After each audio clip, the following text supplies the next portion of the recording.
We're going to upload it to YouTube later, so everybody will be able to see it up on YouTube later, youtube.com/fantano. So you guys will see it there. All right, cool. Hey, ugh. Hey everyone, Anthony Fantano here, internet's busiest music nerd. Hope you are doing well. And thank you for tuning in to this exclusive interview that we have with the one and only rapper, singer, songwriter extraordinaire, Miss Princess Nokia. Just slamming through a snack right now. What are you eating? You're making me hungry. I'm eating something called like a Hercules orange. It's like a really big Okay, orange. wow. Is it, does it start like the size of a softball or like smaller than that? It kind of like a Got it. softball. Wow. Okay. That is a Herculean task to finish that. That's a big orange. That's a big boy. Okay. Well, there you go. Yeah. All right. Well, thank you. I'll get some lunch right after this. I promise. Okay. So, geez, you just came out with this new track. It's Not My Fault. Liken the raw sound of the song, it actually kind of reminded me of some of like your 1992 era tracks a little bit, just in terms of like how almost like grimy it is and in your face it is. Considering how eclectic you've proven yourself to be up until this point, I don't know, is that something that you're returning to a little bit on this new project? What can we, I guess, expect from this new era of Nokia? Because just you've just been such a chameleon up until this point. Um, well, the second verse on It's Not My Fault is probably my favorite verse I've Mm. ever written and spit in my life, I think. Um, and I didn't purposely try to follow 1992. I think I just rap how I feel, and it comes out a certain way due to the emotion or the songwriting behind it or the concept behind it.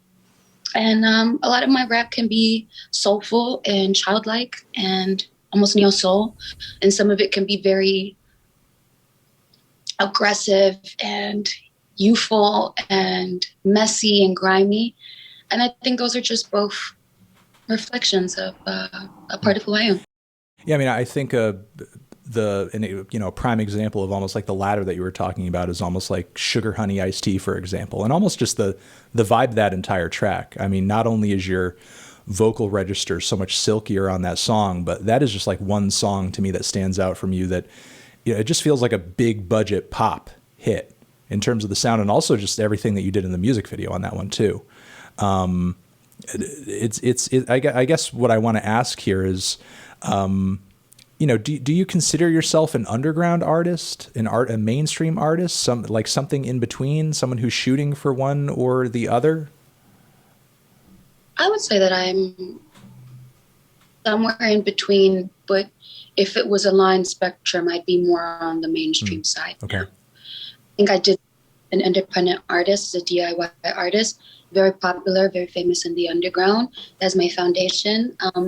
And I think the last 2 to 3 years, in the last 2 years really has solidified me as more of a mainstream artist. To say that I'm underground would kind of take away, I think, of I think it would take away a lot of the milestones and numbers and reach that I have accomplished and done. And to say that I'm overtly mainstream would kind of, it wouldn't be too much of a of a stretch, but it would, my numbers aren't that vast, but they quite surpass anything to which you would put on the same scale as underground. So I think that I'm an underground artist that kind of went pop and did it and has been doing it successfully, and has been doing it in a very creative, safe environment that isn't convoluting or homogenizing my art or my creativity or me as a person at all. I just think that it would be kind of a shame to limit myself and not reach for the stars. Yeah. All of those things that you just said, but also in some respects, I also think an artist, to the point where you have someone who's kind of new and up and coming, like Ash Nico, for example, who maybe getting huge off a viral hit, but also thinks like, I need Princess Nokia on a track. That's sort of a reference point for me. Yeah. I'm I'm kind of the cool kid of the uncool kids. I think that's a nice way to put it.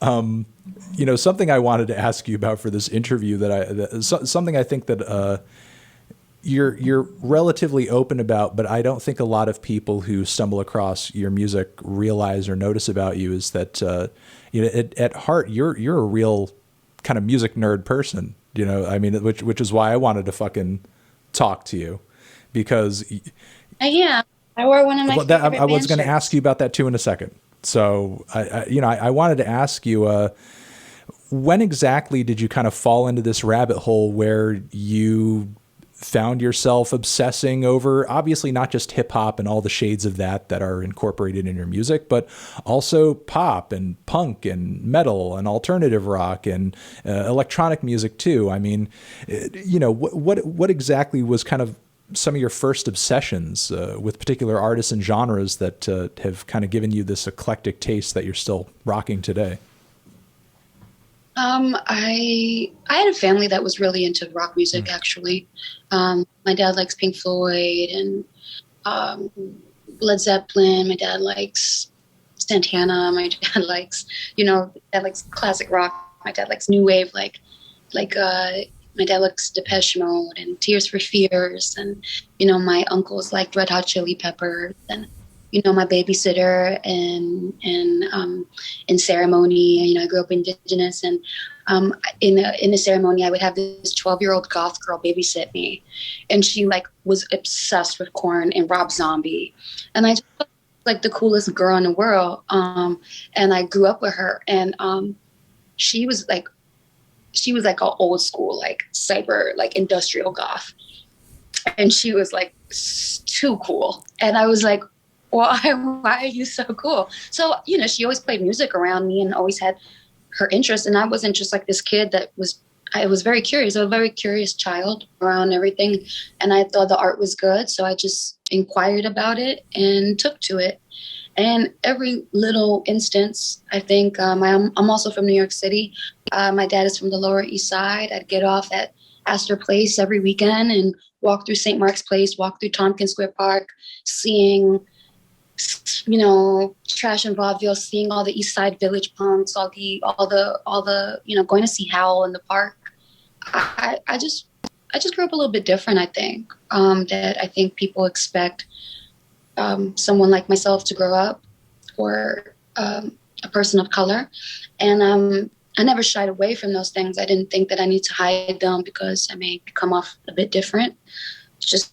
It was what I liked. And I grew up liking bands. I loved bands growing up. I had a particular affection for the classics and for rock music. And I started collecting CDs and looking at MTV and music channels and radio very feverishly. I think a little bit more than the average person my age. I was always kind of grown for my age and had my own tastes and my own desires. And I was encouraged to follow them and like them at home. It was never listening to devil music or I don't like this, or this is weird. It was always fine. Everything was fine. So, yeah, I started going to listening to bands, downloading a lot of illegal music on LimeWire. That was a go-to for me too. So. Yeah. Oh, completely. Really inspired by social media, seeing, other goth kids, other scene kids, other punk kids, and knowing it was okay. And then when I was 14, like I started going to shows. My first concert was Kitty. Yes. And Bring Me the Horizon. And played at BB King's in New York City, and it's so cool. And there's like an underground metal. There's like a hardcore. There's a hardcore show in the Bronx in New York City that local bands would play at, and a lot of Bronx kids would go. Like a lot of Black and Afro Latino kids would go in New York City to this one. It was in a basement of a Lutheran church, and I mean, I would just do things like that, and they kind of have always stayed with me. goth phase or my emo phase was never a phase, never at all. It was always about music and it was always about self-expression. And I'm a rapper. I love to rap. I love creating storytelling with rhyming and poetry. But I'm just, I have so many interests. It's not even just rock music. I like all types of music. I like all types of art mediums. And I'm never afraid to show it or convey it into my artwork or my music or my storyline. In terms of how, I guess you go about your personal life, as far as interests go and things you'd like to accomplish and pursue, does that translate over into that as well? Do you feel like sometimes you're a jack of all trades and you're trying to accomplish a million things at once or do a million things at once or be good at a million things at once because, what you like to do is so kind of far and wide? Honestly, I grew up being really repressed up until the age of 16. And I wasn't allowed to express myself the way I wanted. And I grew up in a really abusive home. And when I made the decision to leave, which was quite brave and changing for me, I created I created the understanding, and I came to the understanding that I would I would never ever again in my life live my life without being authentic to myself and without being true to myself and without just doing what the fuck I wanted to do or be who I want to be. And I think I take that virtue and that kind of understanding into music, where it was I really don't want to I don't need to over explain what I'm into. This is my safe space. This is my art world. This is my place of coexistence. And if you get it, that's great. And if you don't, that's okay too. I don't want to prove anything to anyone. I just want to be happy. And I think that I am a very layered, multi-dimensional person. And sometimes it comes off a bit confusing. But I think that's because we've only seen women and female rappers in a one-dimensional light. And when you have a girl that's supposed to be either quirky or fun or different or alternative or sexy and raunchy and powerful and whatever, why don't we have both? And I think I am both. I think I'm a lot of things. So I've done so many different types of music and put out so many different projects just because they're extensions of myself, because I like it in real life and I want to recreate it in my art life. And I know it's been it's kind of a lot, but I think that's what I always wanted Princess Nokia to represent. Yeah, I mean, I think, Yeah. I think that's embodied in just, and not to say it's confusing. I think it's actually refreshing that with each project, for the most part, you're reinventing yourself. I mean, even with just your recently released two, and kind of having that double album effect where you have kind of a certain personality on one record, a certain personality on the other, and really just kind of showing the visual range that you're delivering from Green Eggs and Ham to, again, Sugar Honey Iced Tea. Going back to 1992, A Girl Cried Red, for your next project, is there a certain aesthetic or vibe or style that, you're going for, you're going to try to embody for, this, excuse me, I'm a little choked up. This next album cycle? Yeah, I think I don't give much away. I think the conception is a strong, fearless person saying strong, fearless things. I think, and I think I think what I'm embodying is like seeing a little seedling blossom and be in the Milky Way. I think like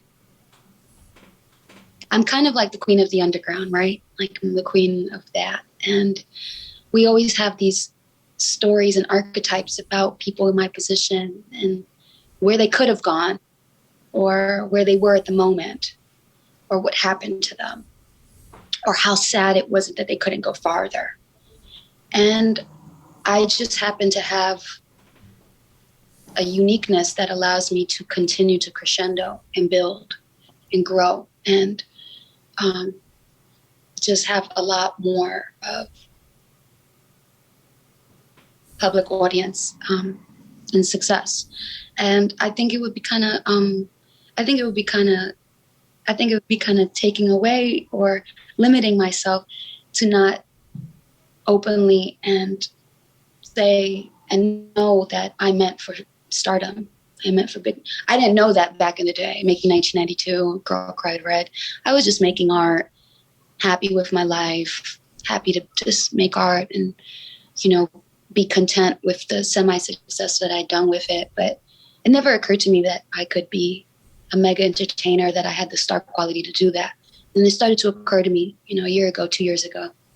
And I started to follow that trajectory. So I think we're going to see a new side of me that's always been there, but is kind of the coming of age, you know, the, the, the pop moment. And I think that's really special.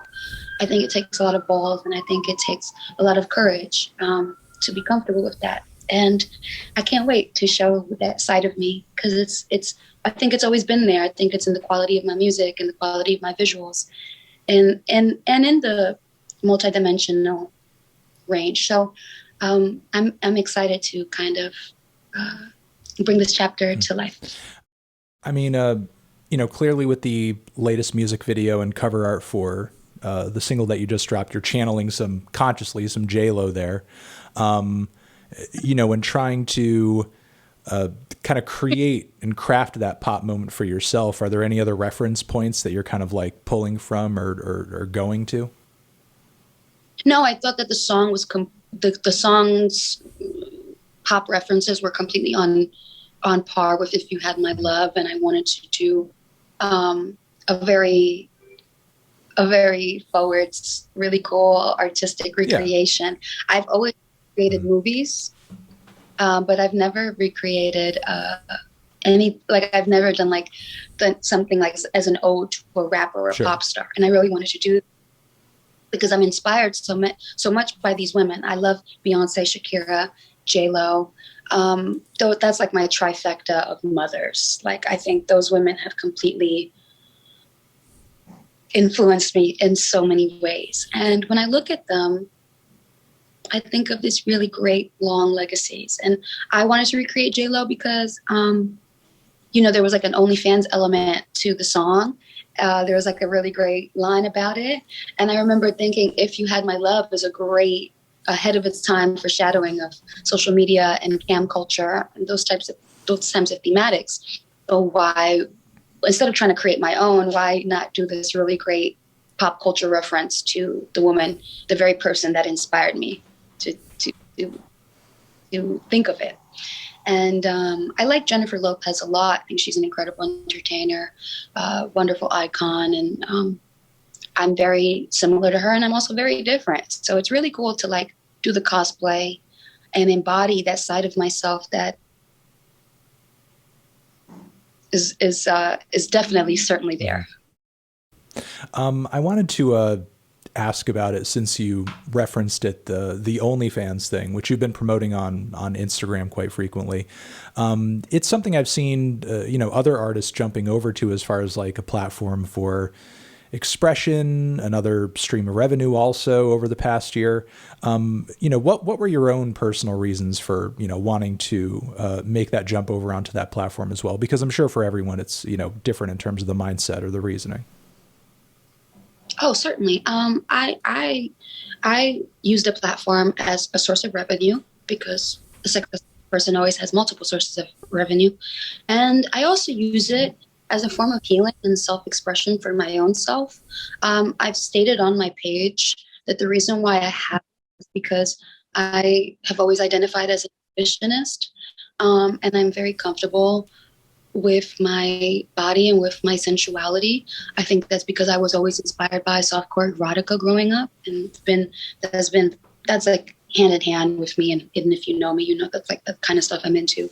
And I explained that I don't like a lot of physical sexual contact in my real life because it's quite triggering and can be confusing and harmful. So a healthy way of expressing my my sexuality and my sensuality without being touched, without being triggered, without being abused, without being taken advantage of is through OnlyFans, where I'm creating a service of entertainment and pleasure that is on my own terms, without physical touch. And I explained that no one should feel bad about being a patron or being a provider. If it's done in a healthy, respectful manner that's age appropriate, we all have that right. And, you know, I do really cool like cosplay camming on it, and it don't bother me none. You know what I mean? It's at this point it's arbitrary. Anything you see on my OnlyFans is anything you probably see online somewhere, you know. For a long time I was very self-conscious with my body, and being very conscientious, like showing my butt online, showing my midriff. I became very self-conscious for a little bit, and I kind of just this year I was like, I don't want to feel like that anymore. I want to go for it. I want to let my freak flag fly. And that's kind of what I did. You know, referencing back to plenty of moments lyrically in the past that you've dropped. I mean, Tomboy comes to mind, you know, where you're sort of like preaching this message of body positivity and acceptance, so on and so forth. But obviously, you know, you were still at a place at that time where maybe you weren't as confident physically as, you know, you could have been or that you wanted to be. You know, what did you need to do in your own personal life, mentally or, you know, whatever, to get to that point where you're actually kind of like living that feeling and feeling that feeling and, you know, kind of embodying it? Oh, I mean, like, you know, working, it's an ongoing process of working through body dysmorphia, insecurities, hang-ups, that it's, for me, it's if I can embrace them and humanize them and make fun of myself, then they don't hurt as much and I can always work through them. And I think that's kind of the reason why I made songs like Tomboy or don't, you know, I'm not too mad that my stomach is hanging over. Even in my latest video, I have gastronomical like I have gut issues. I will always kind of have a pouch unless I really completely change my diet for good. I'm not there yet, and I can't apologize for having air in my stomach the way I've always had in my body. So, you know, there's some people, you know, there's like, I can be really glammed up, but I also like being really low key. I like having my regular hair, not being in a wig, you know, just like in a t-shirt, just regular. And I like showing both sides of myself. I feel like I'm comfortable. Like I like to show the I don't know, like I just work through things by trying things, living through things, not apologizing for things, and just being healthy, I guess. I don't know. You know, I wanted to throw it back to a piece of video content that came out a while ago, and I don't know how many times that you've been asked to talk about this or address this, but you know, it seems like whenever I mention you, you know, just like a new song has come out, even sort of bringing up the fact that we're about to do this interview, that genius goat conversation sort of like precedes you in a weird way, because there are some people who, for whatever reason, that sort of seems to be like their only reference point. And, you know, they're like, oh, who is this Miss Small Frame or whatever? I mean, personally, I've seen that video. I think it's an entertaining video. I mean, I think it's cool that you went into kind of explaining that the way that you have, though I'm sure, you know, over the years that you've seen your share of reactions to it. What do you think rubs people the wrong way about that explanation of that song, that for whatever reason it just sticks in their craw and they come away with a negative reaction? I've talked to Rob about this many times because I was like, did you portray me did you edit me wrong in a way where I'm like, I've upset a bunch of people? And I came to the conclusion that that video still gets very shared today. People love it. People think there's like the part about being a gorgeous woman that has been sampled so many times, and it's continuously shared and reshared and sampled, and is one of my most famous sound bites. And then people have, what I personally believe, Anthony, is that people take their own personal perversions and they reflect them onto me and use me as an excuse for their own personal perversions and mistaken perceptions of certain things. I can understand the misunderstanding, but I think it's been taken out of context very deeply. And I think people do it because, I don't know, people they want to create an idea of something that isn't true. The thing where I talk about men liking me for my petite body, I'm not trying to fetishize myself as a small girl or that type of eroticism. That wasn't what I was trying to say.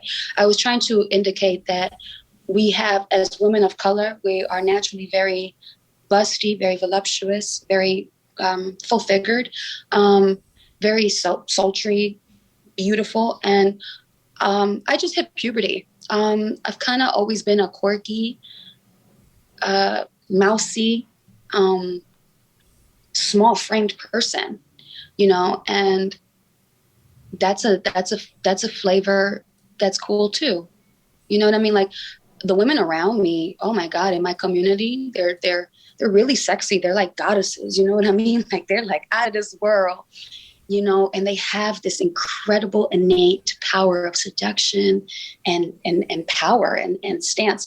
And I kind of was always more shy and awkward and fun, and I relayed more on my personality and my humor and my wit and my eccentricities as kind of my calling cards. So, I didn't mean I have like a little girl voice. I meant it like I have got a squeaky voice. I didn't mean it like I have a little girl body. I meant it like I've got a flat chest. I'm 2 pounds. You can fucking throw me across the floor. And I think that made some people upset. But no, I am a huge advocate for sexual abuse and abuse. I'm a victim of abuse myself. So that's something I've never, ever, in poor taste, ever reiterate. That's not my own personal experiences with life.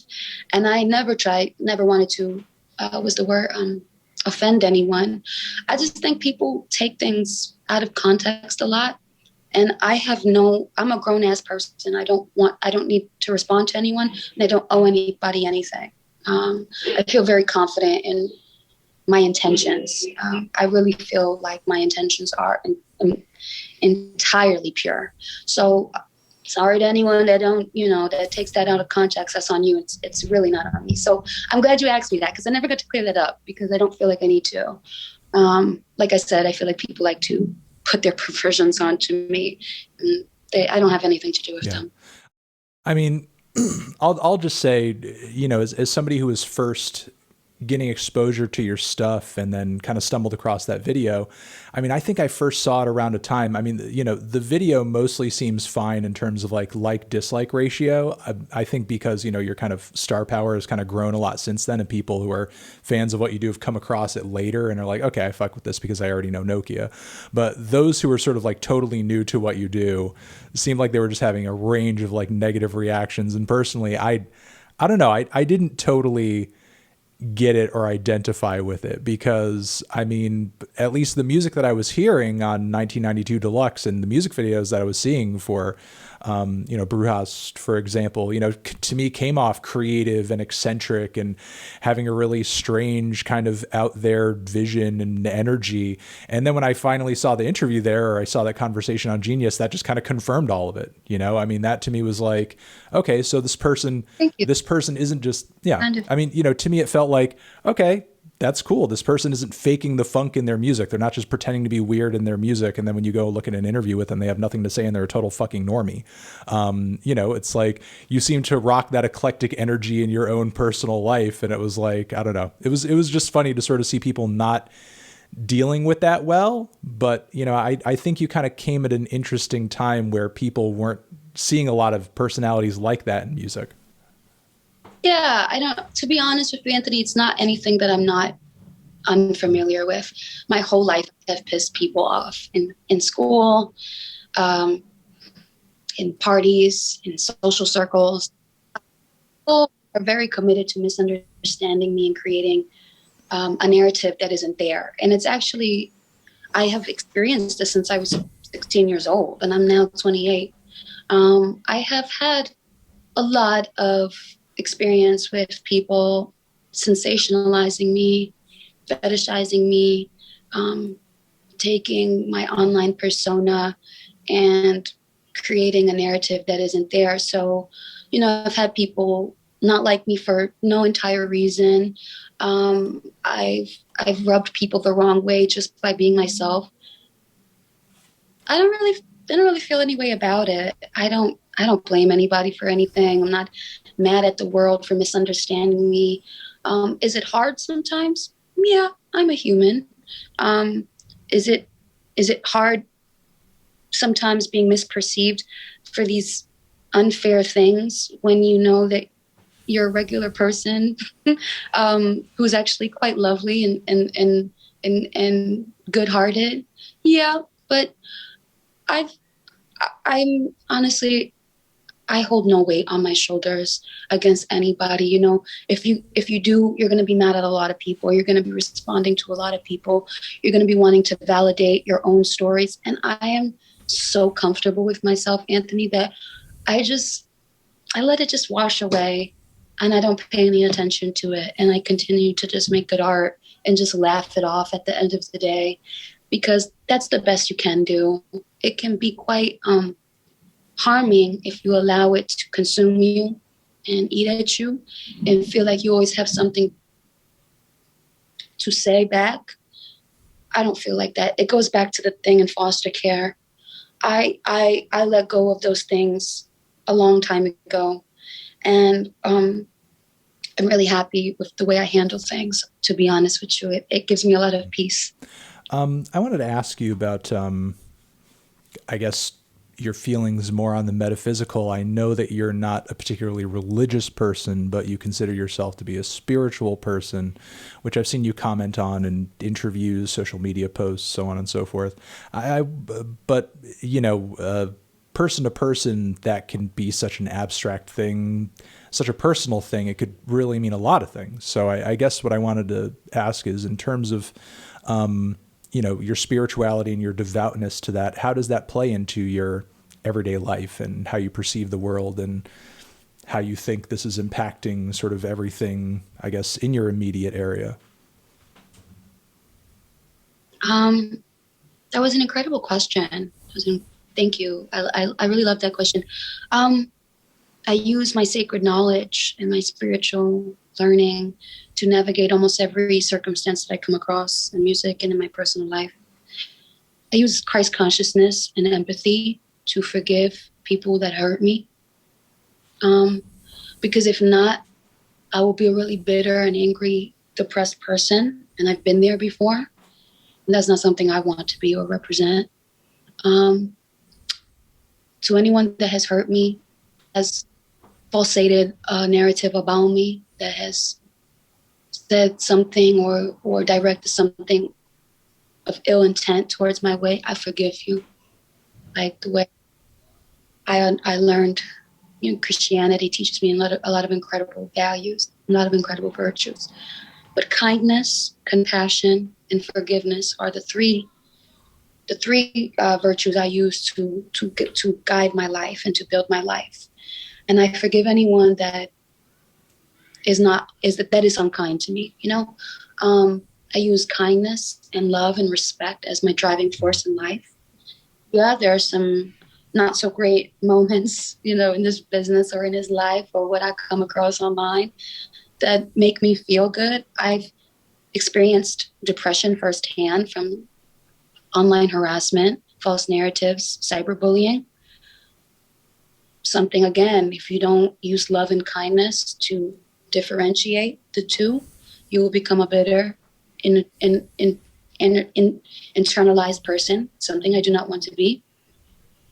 So I just laugh it off. I use love to go, okay, well, I could focus, I could hyper focus on all the small population of people that don't like me and say these not so great things about me.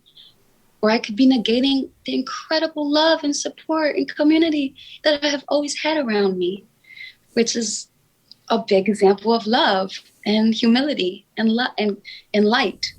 And that is what makes everything so much more wonderful in my life. And those are the greatest parts of my life, being on stage for a crowd of 50K, 100K at a festival and praying and thanking God for this monumental moment, or, having kids of all ages, of all creeds, of all races cry in my shoulders, on my breast, thanking me, feeling validated, feeling like they're not alone. That's a very spiritual weight to carry. It's not just rapping, it's not just entertainment, it's not just an illusion. I've done a lot of therapy with a lot of children. I have wiped a lot of tears off a lot of children's. I have done a lot of Afro-Indigenous healing through my music and through my speech and through my laying of the hands. I love and care for youth, for the youth, for all types of people, but for the youth. I am a mother, I am an auntie. In my community, I have been training to be a mother and an auntie since I was 15 years old. You know what I mean? So I come into this with the understanding of diaspora and how women lead with their power and their voice. And I do that in music. But I've been doing that for a long time in my heritage and my culture. That's what we do. I come from matriarchal culture. I have had the most wonderful time loving kids, protecting kids, standing up for kids, creating a safe space in my concerts for them. That surpasses all of the small stuff, all of the other stuff. And that is how I utilize my spirituality in this world. And that's how I continue to be happy and know that I'm doing something right in this world and in this life. Something that ties into that I was going to ask you about anyway, just to throw it back again to, something that happened years in the past at this point, though it feels further in the past than it is just because the pandemic year has been so long. But part of me is thinking back to obviously that viral video of you from 2017 throwing the soup at the racist guy on the subway. And, and this is obviously not like a gotcha or a this or that, and I'm sort of like trying to find a line here because obviously there's, a lot of saliency to what you were just saying about love and acceptance and forgiveness and so on and so forth. But like, obviously there's like, at some point a line as to like what you can accept or what you can allow to be in your space or other people's spaces for their own safety and their own, well-being. So, knowing that and understanding that, and knowing that in that moment, in that time, you weren't Princess Nokia doing what you were doing. You were an individual, you were Destiny doing what you were doing. You were in your own head having a personal moment of, reacting the way you were reacting. So, having said that, what do you feel like is the role of the average person in everyday life when it comes to dealing with and combating things like racism or racial discrimination? Like what is the role and what is the responsibility of everyday people in terms of like dealing with that, eliminating that, or putting it in a place where it, should be? Well, I don't like to speak on the behalf of the general public because I feel like everyone is entitled to their own prerogative, and a vast undertaking of expectancy. And I don't want to speak for anyone because I don't want anyone to speak for me, to be honest with you. What I will say is that I'm an Afro-Indigenous person. I'm triracial. Besides being Spanish, the biggest biological ethnic marker that I am is Black, and then it's Native American. So, I'm an Afro-diasporic person. I'm very comfortable with the fact that I come from a country that genocide and colonization occurred, creating generations of mixed race people. And I love my heritage deeply because I'm very connected to it. I'm a reflection of it from this, from the markings of my vision to the color of my skin.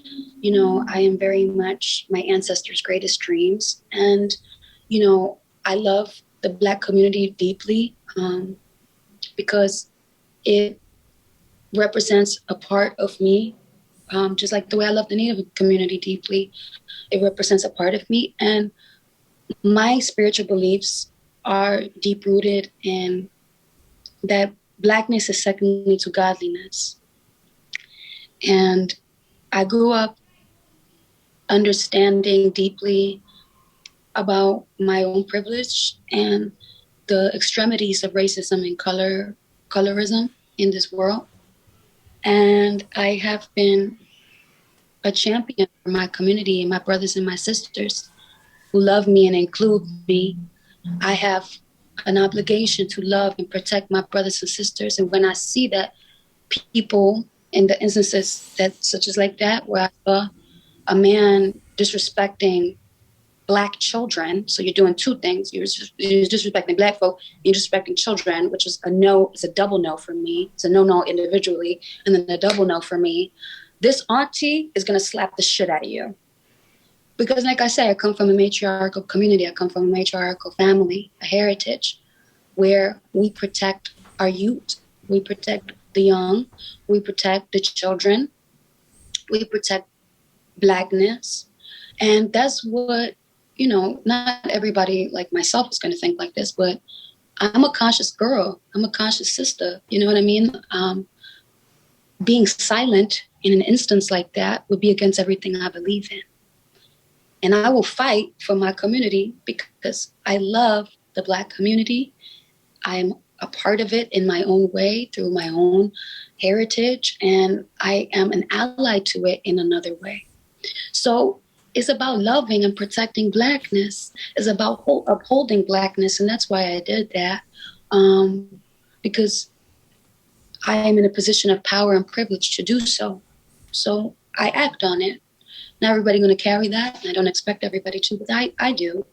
It's like when I had my sister Khadijah with me at a festival, and this woman came up to Khadijah when my back was turned and demanded to see her pass and her ticket.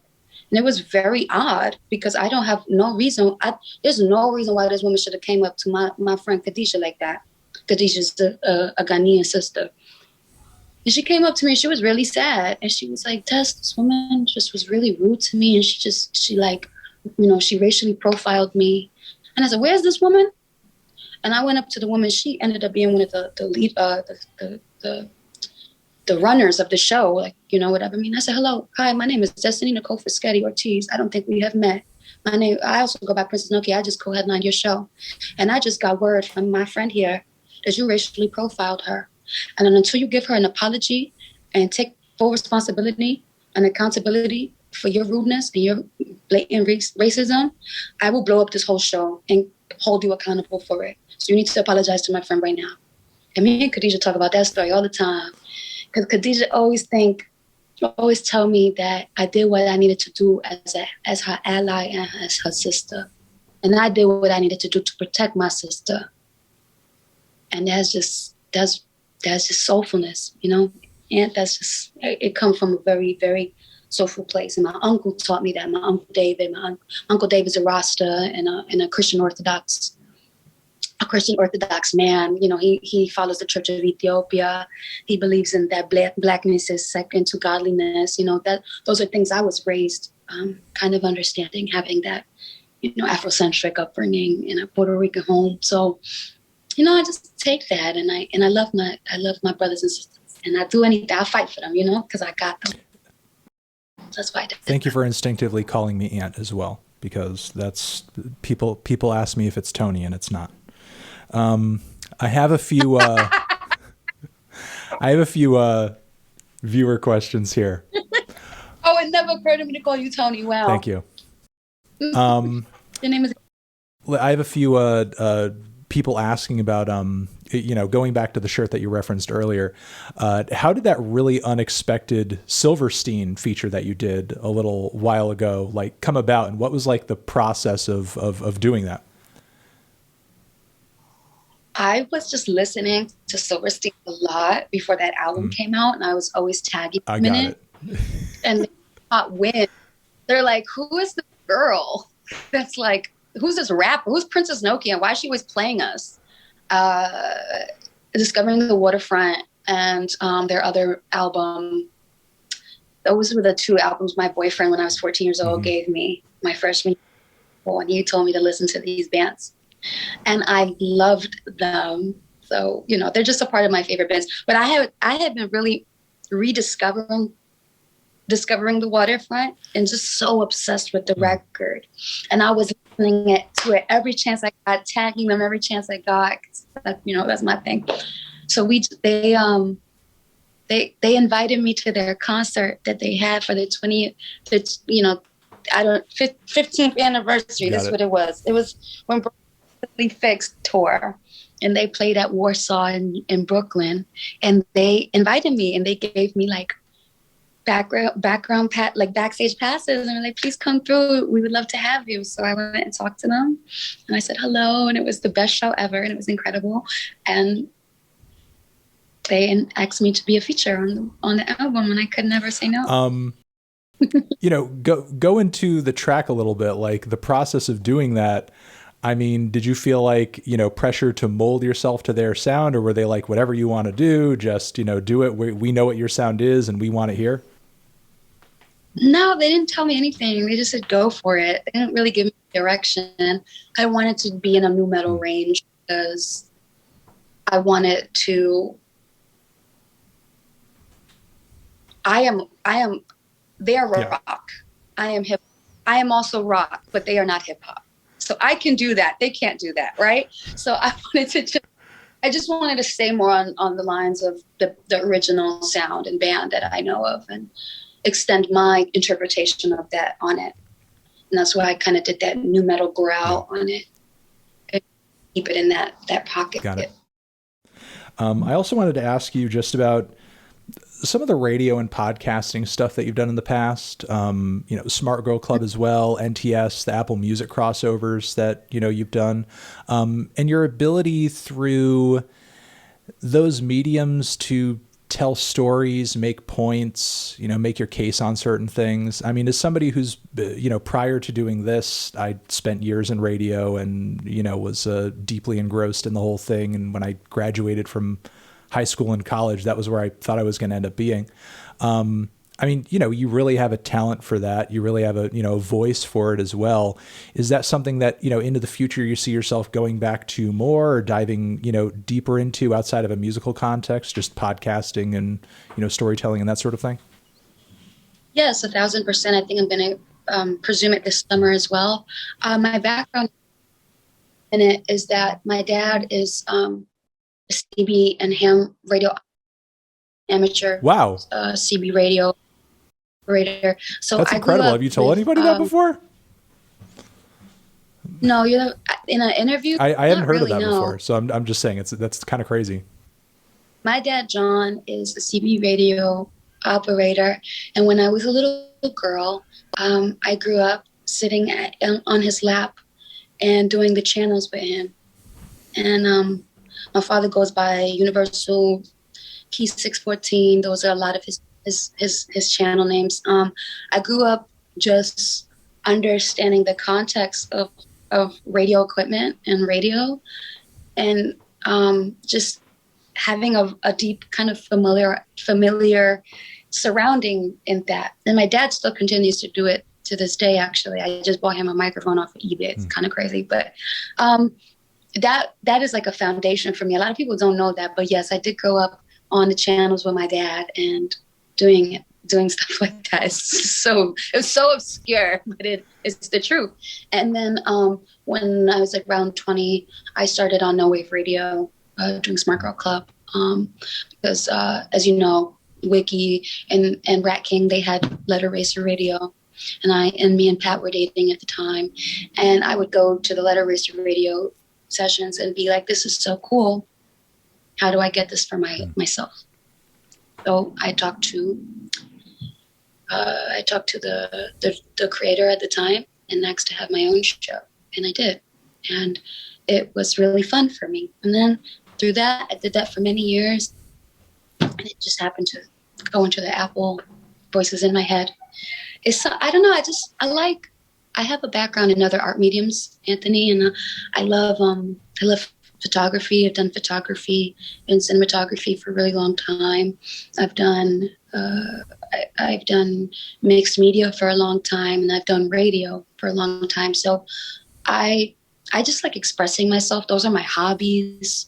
And I like to do them any chance I get because they let me exercise my creative muscle. They let me have fun. You know, this whole summer I spent like shooting teen fashion in Tompkins Square Park.